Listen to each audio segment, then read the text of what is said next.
Yes, sir. So two, three things quickly I'll just mention here. One is how can the test statistics be influenced if we change the scale of measurement of the variables? Okay. If we change the scale of measurement of the variables, how will the test statistics change? And this is what we have done here. This is question number 7, and you see page number 15. The scale of y is changed by W1 and that of x by W2. And then we have tried to derive the test statistics. What we are seeing here, that the slope coefficient is changed by this. Already we have discussed on this. The variance of beta hat, that is changed by this. So the variance of the slope coefficient has changed. The OLS estimator of the slope coefficient has also changed. And we are getting the new standard error of the slope coefficient like this.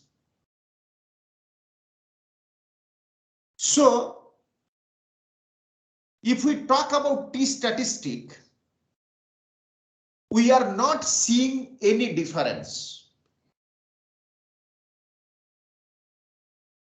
You see, the t statistic doesn't change, be it for alpha, be it for beta. So do we only consider the absolute value of t? Here, Because yeah, the yeah. Basically, sign we are, yeah. sign will depend on W1 or W2. No, that is true. But again, here what we are doing, as I said, we are basically considering the absolute value, as you have rightly pointed out. Otherwise, what will happen? Here, say for example, this numerator part may be negative, but denominator is always positive, because we are taking square root here, standard deviation here. So the denominator part is always positive, whereas the numerator may be negative, depending on the sign of W1 and W2. Isn't it? Hello? Yes, sir. Yeah. So basically, we are considering the absolute value. But again, for your better understanding, I'll just add the modulus term. Now, if you talk about F stat, then there is no such issue. In case of F, there is no such issue because numerator is also square, denominator is also square. And if you see, the F stat remains the same.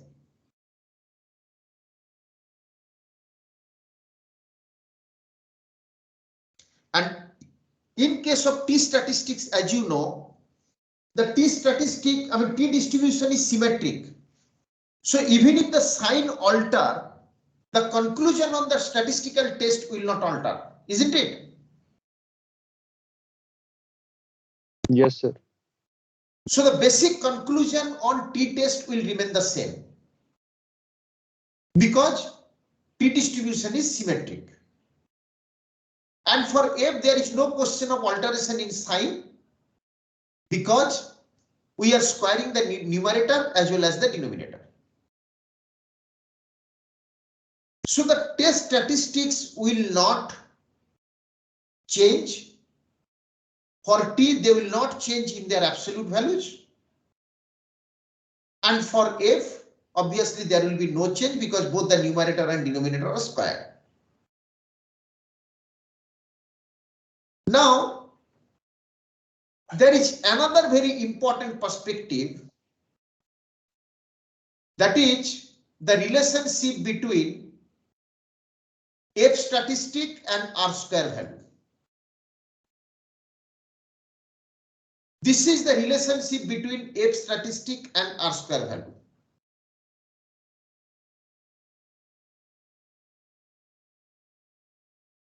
And the derivation is quite straightforward. F is defined as ESS by RSS, both standardized by their respective degrees of freedom. So what I'm doing, I'm basically writing RSS as TSS minus ESS. And then I'm dividing both numerator and denominator by TSS. So what I'm getting? I'm getting R square by 1 minus R square into N minus K by K minus 1.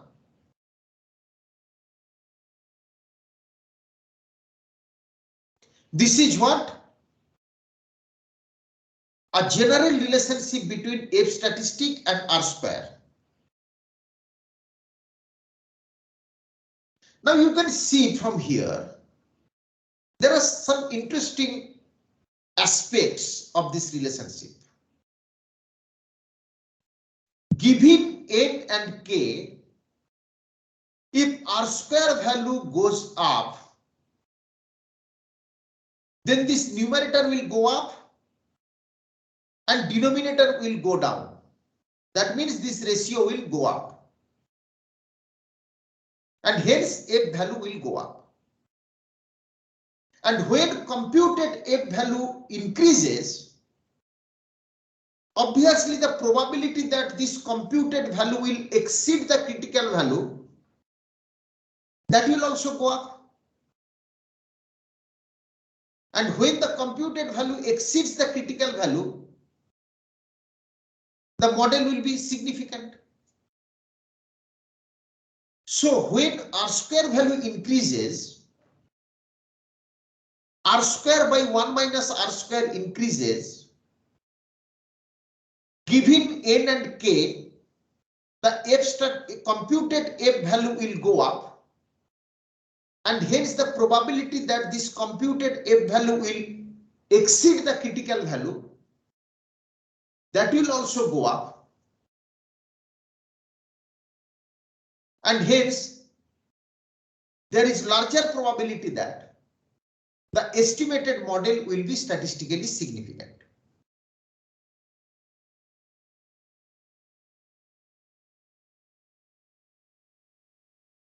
Is it clear?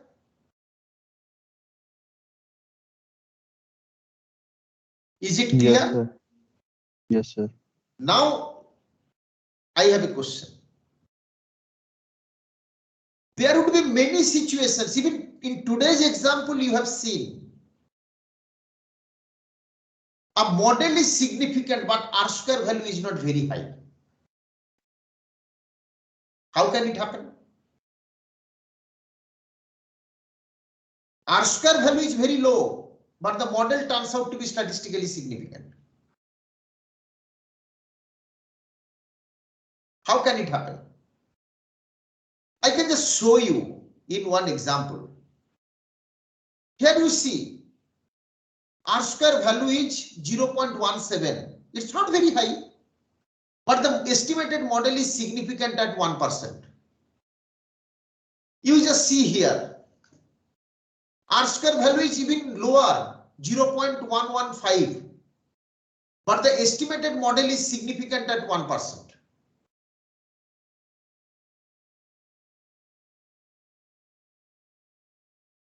Here you can see R square value is lower, whereas the model is significant. How can it happen? So the reciprocal of 1 minus R square can make the value high. But when R square value is low, this ratio will also be low, no? But it also depends on 1 minus R square, right? No, so R square value is low means what? This denominator will be higher. Yes, when sir. R square value goes down, numerator goes down, denominator goes up, the entire ratio goes down. Yes, sir. Yes. Despite that, F is statistically significant. That means the computed F exceeds the theoretical F. How can it be possible?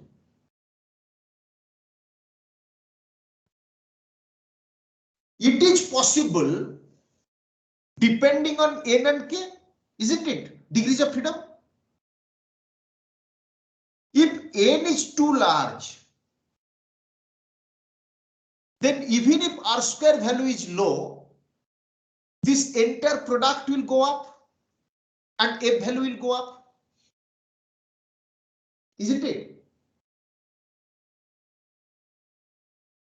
Yes, sir.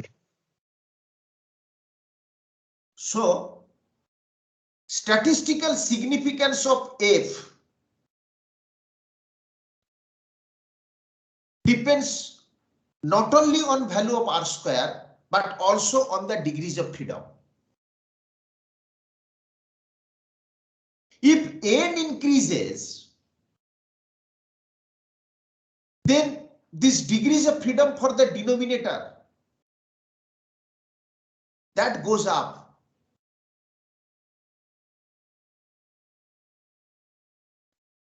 So with increasing n, two things happen.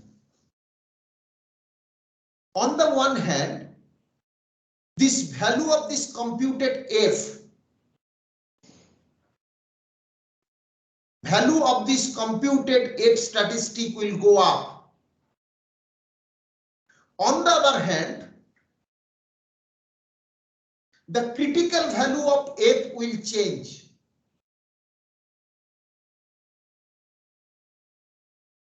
With increase in degrees of freedom. I'll show you in tomorrow's class.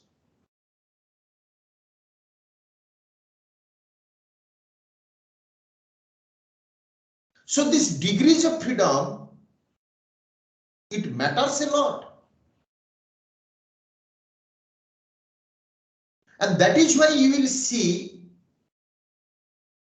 a model is statistically significant, whereas the R square value is not very high. Rather it is low. A model with a very low value of R square can also turn out to be statistically significant. And the classic example is here. Here. Model is significant, but R square value is not very high. Rather it is low. It is quite low. You can see some other models also. Here, it is even lower. But the model is significant at 1%. And you will see in the book, it is written. I told you earlier also that a low value of R square in a regression model doesn't necessarily mean that the model should be discarded. Provided the model is statistically significant. And that is why when we estimate a regression model, first we look at if the estimated model is statistically significant.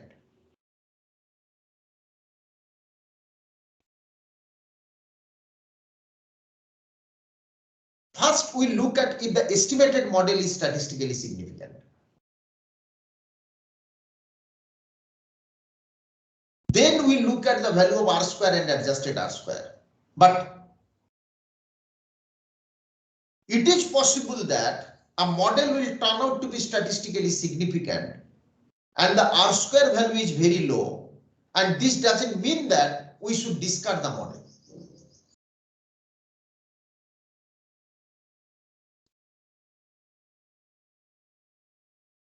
Second very interesting derivation here, I'll upload this file here. I was telling you that T square of beta hat is equal to F for a bivariate model, and the mathematical proof is given here.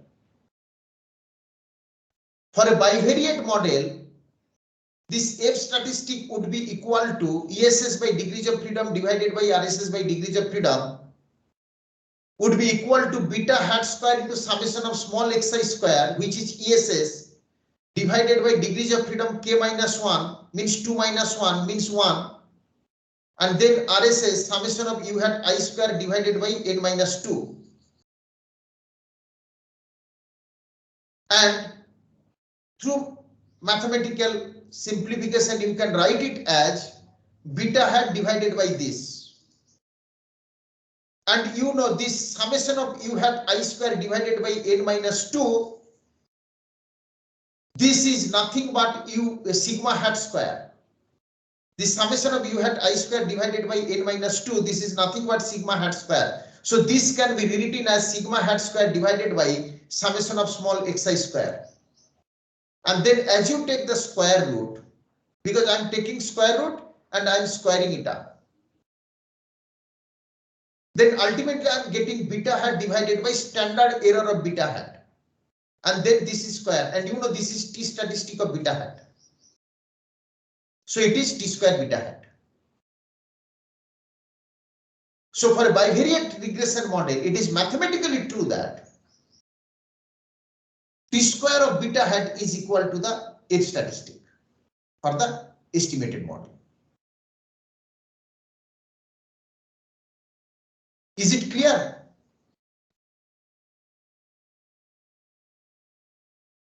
Is this derivation clear? Yes, sir. So I just close the class with 3-4 important aspects what we discussed today.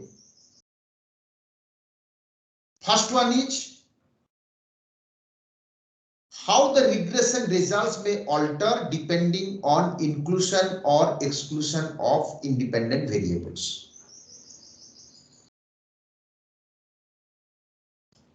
Second important aspect what we need to discuss in detail,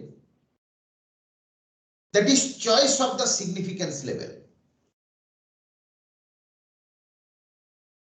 How the conclusions on testing of hypothesis may differ depending on the choice of the significance level. And whether we should prefer 1% significance level to 5% significance level to 10% significance level.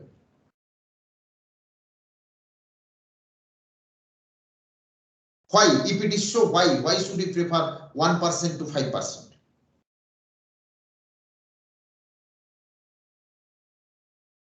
This part we need to discuss.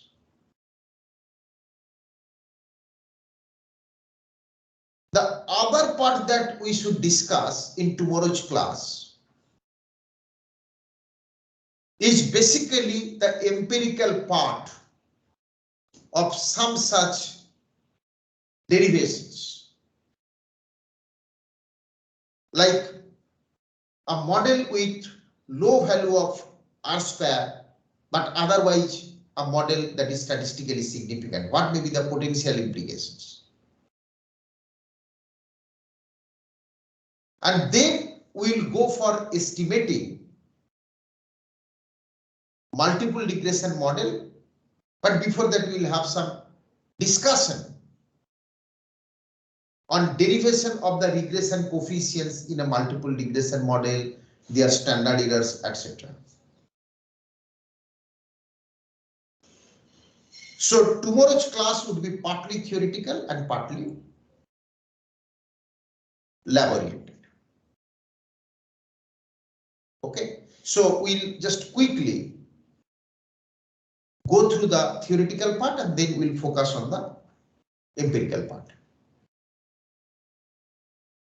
With this, I'll stop. And if you have any doubt, you can get back to me.